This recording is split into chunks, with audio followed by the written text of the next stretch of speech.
মেয়েদের সেজদা আর পুরুষদের সেজদার মধ্যে কোনো পার্থক্য আছে কিনা, ছেলে এবং মেয়েদের সেজদার মধ্যে কোনো পার্থক্য আছে কিনা, ওলামায়ে আহনাফ বা হানাফি মাযহাবের মতে ছেলেরা যেভাবে সেজদা দিবে মেয়েরা তার চাইতে জড়সড় হয়ে সেজদা দিবে। এটা তাদের শারীরিক অবকাঠামোর কারণে, বিভিন্ন আসার দ্বারা এর সপক্ষে তারা প্রমাণ দিয়ে থাকেন। এর বাইরে সৌদি আরবের ওলামায়ে কেরাম এবং অন্যান্য ওলামায়ে কেরাম অনেকে তারা বলেন যে না, ছেলে এবং মেয়েদের নামাজের কোনো পার্থক্য না। তবে তারাও অবশ্য কিছুটা জড়সড় হওয়ার কথা বলেন, কিন্তু এই পার্থক্যটার উপরে নামাজ হওয়া না হওয়া নির্ভর করে না। এটা নিয়ে আমরা অনেকে অনেক বেশি বিতর্কাবস্যা করি, এটাকে অনেক বড় করে দেখি। কোনো আলেমের মতে, উভয় পক্ষের কোনো আলেমের মতেই কিন্তু বিষয়টা এরকম না যে এটার উপরে নামাজ শুদ্ধ হওয়া না হওয়া, বাতিল হওয়া নির্ভর করে, শুদ্ধ হওয়া নির্ভর করে, এরকম বিষয় না। সুন্নাহ কোনটা আর খেলাফে সুন্নাহ কোনটা, এটা নিয়ে মত পার্থক্য আছে। ফরজ ওয়াজিব না বিষয়টা, যে এটাকে কেন্দ্র করে নামাজ হওয়া না হওয়ার ব্যাপার আছে।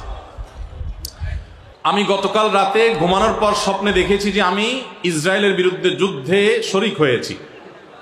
এটা কি শয়তানের ধোঁকা? দয়া করে বুঝিয়ে বলবেন। শয়তানের ধোঁকা হতে যাবে কেন ভাই?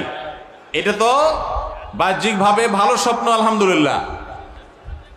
অভিশপ্ত ইহুদিরা যেখানে আমাদের প্রথম কেবলা মসজিদে আকসা, সেই আমাদের দ্বিতীয় কেবলা, আমাদের অপর কেবলা, নবী করিম সাল্লাল্লাহু আলাইহি সাল্লাম যে কেবলার দিকে ফিরিয়ে মদিনায় এসে অনেক মাস সালাত আদায় করেছেন, সেই কেবলার দিকে, সেই কেবলার উপর তারা জুলুম করছে, সেটাকে দখল করে আছে। মসজিদে আকসার উপরে তারা অত্যাচার করছে, অবিচার করছে, ফিলিস্তিনের মানুষদের উপরে নির্বিচারে গণহত্যা চালাচ্ছে।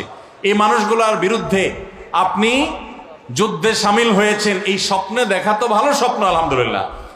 আমরা আমাদের সাধ্য অনুযায়ী অবশ্যই এই অনাচার, এই জুলুমের বিরুদ্ধে আমাদের সাধ্য অনুযায়ী আমরা প্রত্যেকটা মানুষ অবস্থান নেওয়ার চেষ্টা করব।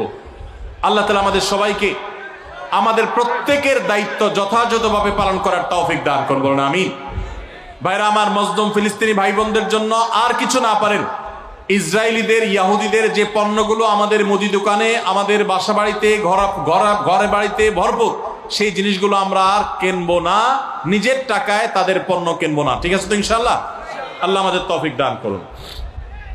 আমি একটি মেয়েকে পছন্দ করি, মেয়ের পরিবার আমার পরিবার থেকে প্রস্তাব দিয়েছে, কিন্তু আমি বেসরকারি চাকরি করি, এই জন্য আমার সাথে তারা বিয়ে দিতে চাচ্ছে না।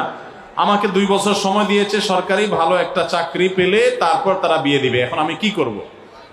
ভাইরা আমার, এইরকম কোন কপাল পোড়া মেয়ের বাবা যদি থাকে যে সে ছেলে না খুঁজে সরকারি চাকুরে খুঁজছে, তাহলে সেক্ষেত্রে এইরকম মেয়ে বিয়ে করার জন্য অপেক্ষা করার চাইতে যেই মেয়ে, মেয়ের বাবা একজন ভালো মানুষ খুঁজে আপনি তার কাছে যান।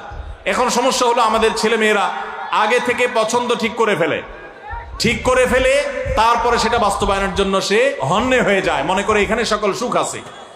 যারা টাকা ছাড়া আর কিছু চিনে না, তাদের সাথে আত্মীয়তা করার চেষ্টা করবেন না।